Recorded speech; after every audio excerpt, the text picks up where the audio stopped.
ماشاء اللہ لا حول ولا قوة الا باللہ العلی العظیم افوض امری الی اللہ ان اللہ بصیر بالعباد سلام علیکم ورحمۃ اللہ وبرکاتہ۔ اللہ تبارک و تعالیٰ کا شکر ہے کہ اس نے مجھے یہ توفیق عنایت فرمائی کہ میں اس وقت کراچی سے تاج العلماء مولانا محمد نقی نجفی علی اللہ مقامہ کا پوتا علی احمد آپ کی خدمت میں سورہ کہف کے رکوع نمبر 6 کی آیت کے ساتھ حاضر خدمت ہوں۔ سورہ مبارکہ کہف قرآن مجید کا 80 نمبر کا سورہ ہے اور اس کے رکوع 6 میں 5 آیات ہیں جن کے نشانات ہیں 45 سے لے کے 49 تک۔ آیت نمبر 45 سے تلاوت کی ابتدا کر رہا ہوں۔ اعوذ باللہ من الشیطان اللعین الرجیم، بسم اللہ الرحمن الرحیم۔ واضرب لهم مثل الحیاة الدنیا كماء انزلناه من السماء فاختلط به نبات الارض فاصبح حشیما تذروه الرياح وكان الله على كل شيء مقتدرا۔ ترجمہ، اور ان کے سامنے دنیا کی زندگی کی یہ مثال پیش کیجیے کہ جیسے وہ پانی ہے جسے ہم نے اوپر سے برسا دیا ہے، جسے زمین کی نباتات بہت زیادہ گھنی ہو گئی اور اس کے بعد وہی نباتات بھس بن کر چورا چورا ہو کر رہ گئی، جسے اب ہوا ہر طرف اڑائے لیے پھرتی ہے۔ دیکھ لیا کہ اللہ ہر چیز پر مکمل قدرت رکھنے والا ہے۔ انسان کے اعمال تو فنا ہو جاتے ہیں مگر ان کے نتائج دائمی طور پر قائم رہنے والے ہیں۔ اسی لیے اعمال صالح کو قرآن میں باقیات الصالحات یعنی باقی رہنے والی نیکیاں فرمایا ہے۔ اسے معلوم ہوا کہ دائمی ثواب یا عذاب کا سبب ہمارے اعمال ہی ہوتے ہیں، جیسا کہ علامہ اقبال نے فرمایا تھا، عمل سے زندگی بنتی ہے جنت بھی جہنم بھی، یہ خاکی اپنی فطرت میں نہ نوری ہے نہ ناری ہے۔ جیسے کہ ابن عربی نے کہا کہ ایسے اعمال باقیہ صالحہ میں ہر وہ عمل شامل ہے جو خدا کی معرفت، اطاعت اور محبت کی طرف لے جانے والا ہو۔ آیت نمبر 46، المال والبنون زینت الحیات الدنیا والباقیات الصالحات خیر عند ربک ثوابا وخیر عملا۔ ترجمہ، غرض مال اور اولاد تو صرف دنیا کی زندگی کی رونق ہے مگر یہ باقی رہنے والی نیکیاں ہیں جو تمہارے پالنے والے مالک کے ہاں اس دنیا سے کہیں بہتر ہیں، اجر و ثواب کے لحاظ سے بھی اور اچھی امیدیں باندھنے کے لحاظ سے بھی۔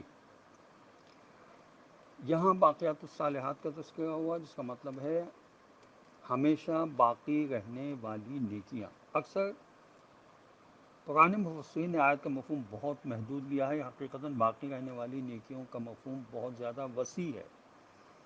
ہر نیکی باقیات الصالحات ہے اگر وہ خدا کے قرب یا خدا سے اجر لینے کے لیے انجام دی گئی ہو۔ البتہ روایات میں تسبیحات اربعہ یعنی سبحان اللہ ہے، والحمد للہ ہے، ولا الہ الا اللہ واللہ اکبر، نماز پنجگانہ اور نماز تہجد اور آل محمد علیہ الصلوۃ والسلام کی محبت کو باقیات الصالحات کہا گیا ہے۔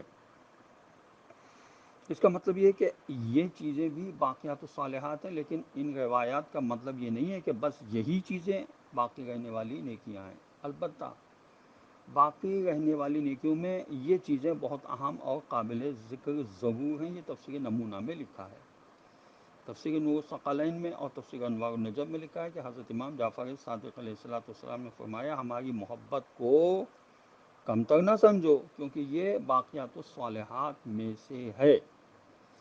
اور تفسیر نمونہ میں یہ لکھا ہے کہ جانی و مالی نقصانات پر صبر کرنا بھی باقیات الصالحات میں سے ہے۔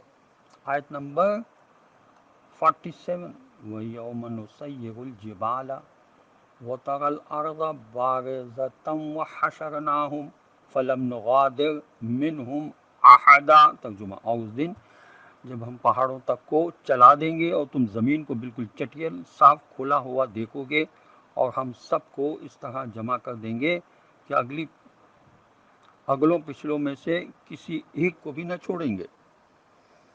تفسیر مجموع البیان میں لکھا ہے کہ آیت کا مطلب یہ ہے کہ جب تم مر کر اٹھو گے تو زمین پر نہ کوئی عمارت ہوگی، نہ پہاڑ ہوں گے اور نہ درخت ہوں گے، بلکہ ایک چٹیل صاف ستھرا میدان ہی میدان ہوگا۔ آیت نمبر 48۔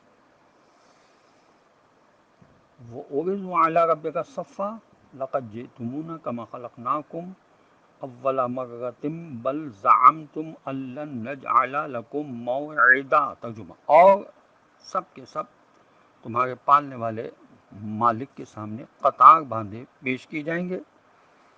دیکھا اب آ گئے نا تم ہمارے پاس، بالکل اسی طرح جیسا کہ ہم نے تم کو پہلی بار پیدا کیا تھا، تو تم یہ سمجھ بیٹھے تھے کہ ہم نے تمہارے لیے کوئی وعدے کا وقت مقرر ہی نہیں کیا ہے۔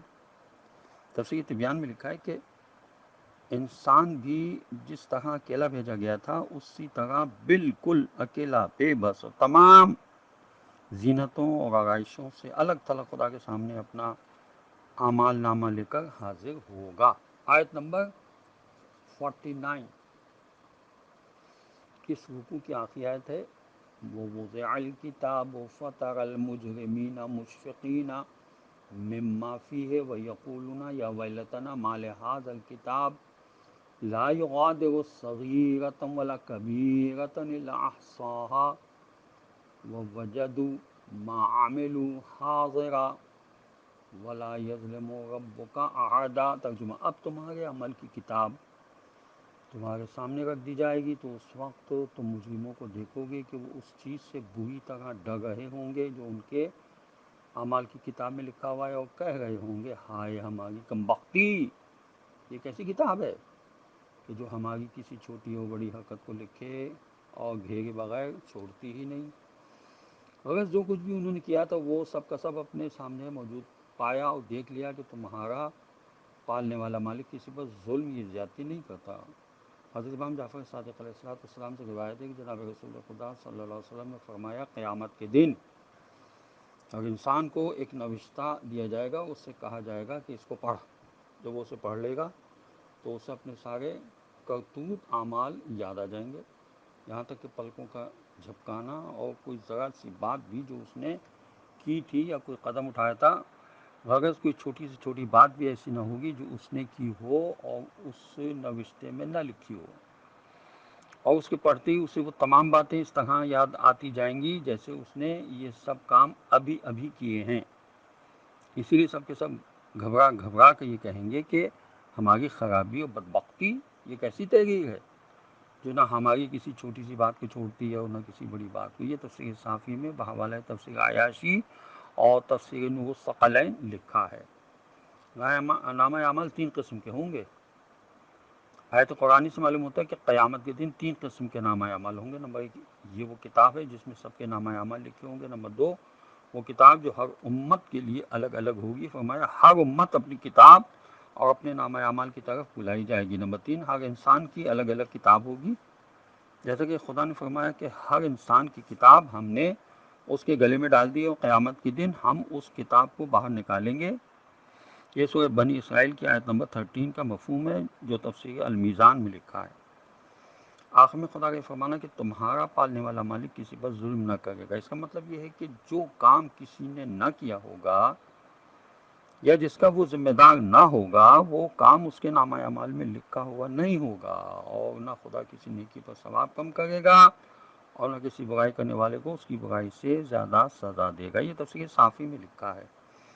البتہ برائیوں کو معاف فرمائے گا اور نیکیوں کا ثواب بہت بڑھا چڑھا کر دے گا، کیونکہ یہ ظلم نہیں ہے بلکہ فضل و کرم یا رحم و عطا ہے۔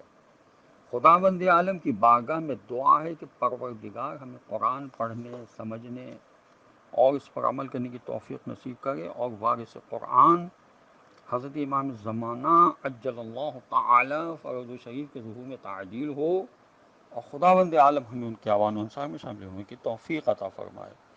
وآخر دعوانا ان الحمد للہ رب العالمین، وصلی اللہ علی محمد وعلی آلہ الطیبین الطاہرین المعصومین المظلومین، السلام علیکم ورحمۃ اللہ وبرکاتہ.